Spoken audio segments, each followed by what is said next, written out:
Hello, everyone, and happy Tuesday. Welcome to our live lesson. So, I'm going to dive right in. Just had a couple students that were in asking some questions, which is great. And I love hearing from you guys, love interacting.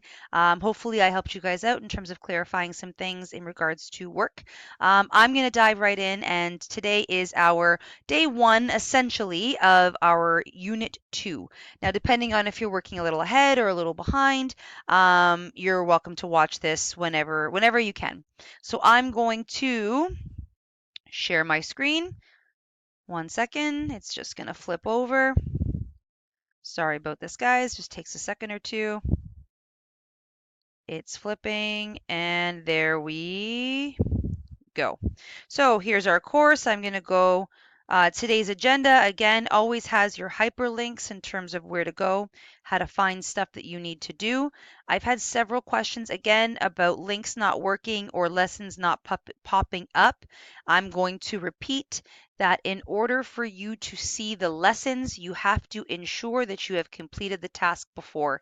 That includes discussions, that includes reposting to your peers. You will not be able to see all the lessons unless you have done those requirements beforehand. So here we are with our lesson 4, talking about the concept of power, and now we are moving into the power to sell. So this particular lesson, which I find quite fascinating, I always really enjoy looking through it, and I find that students actually respond really well to it as well. It's the idea of photo techniques and understanding target audiences and demographics. So we open our lesson, we have our learning goals.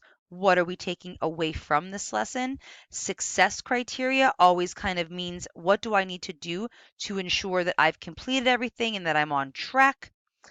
And then we dive right into our lesson. So, demographics and target audiences. This is really explaining how big corporations like Facebook, like Google, like Amazon, like Nestle Quick, any type of huge, or Nestle, I should say, sorry, Nestle Quick is a product, Nestle is the company, any type of huge corporation that is looking to sell a specific product is going to study demographics. If you ever go to Walmart, if you ever go to Zehrs or any big store and they ask you for your postal code, they are assessing demographics. They're gonna say, "Hey, can I get where are you coming from today? What's your postal code?" They're not doing it for any other reason. They want it. They're thinking about opening up another store. They're trying to understand demographics, where people are traveling from, and they're doing research as to what you're purchasing and where you're coming from, so where they should pick their next piece of real estate to put another Walmart or Target or other big corporation. So demographics is understanding who your target audience is and honing in on that target audience. So when we come down a little further, the task then kind of flips to the demographics and understanding where you fit in the idea of demographics in terms of gender, age group, race, other. And it's important to kind of figure out, are you a teenager? Are you of the ages of, let's just say, 14 to 18, 19 to 25, based on sort of your age, based on your interests, hobbies, motivations, careers, religion, race, gender, all those factors play into specific products that you may or may not want. Big corporations want to have that information because they are in fact trying to sell you those products. So with the demographics in mind, make a list of types of media that people expect to appeal to a person like you as described above. So what kind of TV programs, music, movies, those types of things, what are you interested in?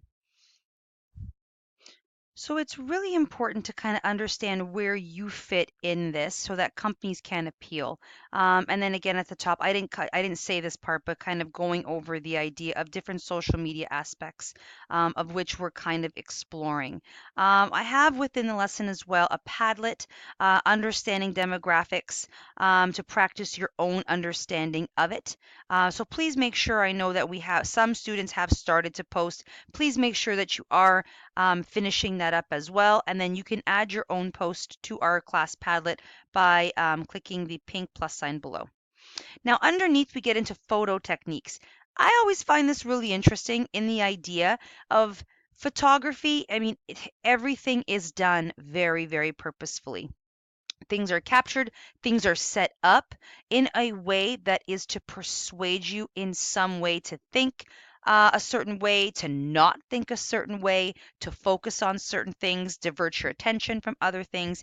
And it's just really important now that we've actually covered the understanding of bias, moving forward with this idea of power. I mean, what we see in the visualization that we see day to day is so much, and it is so important. So it's kind of breaking that down in terms of how and the whys of what we see.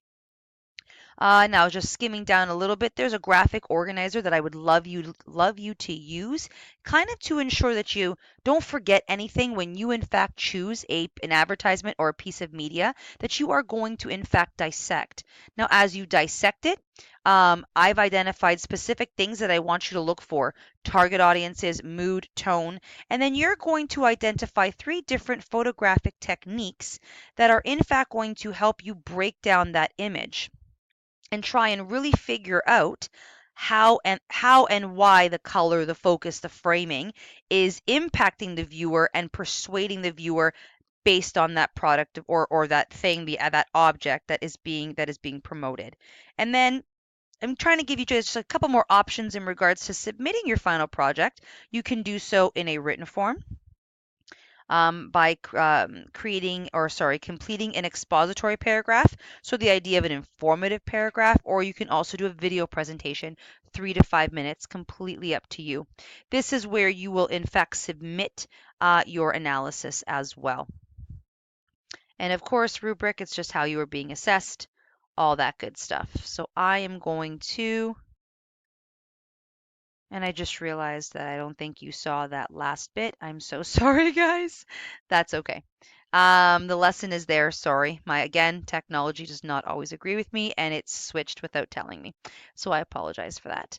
But again, it's all there. It's all explanatory. But please, please let me know if you require any further help. I am more than happy to help you guys out. And I'm hoping that this understanding of what is power, the biases in power, and us now moving into the power to sell, and then further studying as we continue with our units, how power can in fact be diversified depending on where you are in your perspective in life, in society, changes at different points in our lives. So hopefully that is helpful to you guys. I'm going to stop here because I think I've gone on for almost 10 minutes. So I'm going to stop here. Hopefully this was helpful to you guys, and we'll talk soon.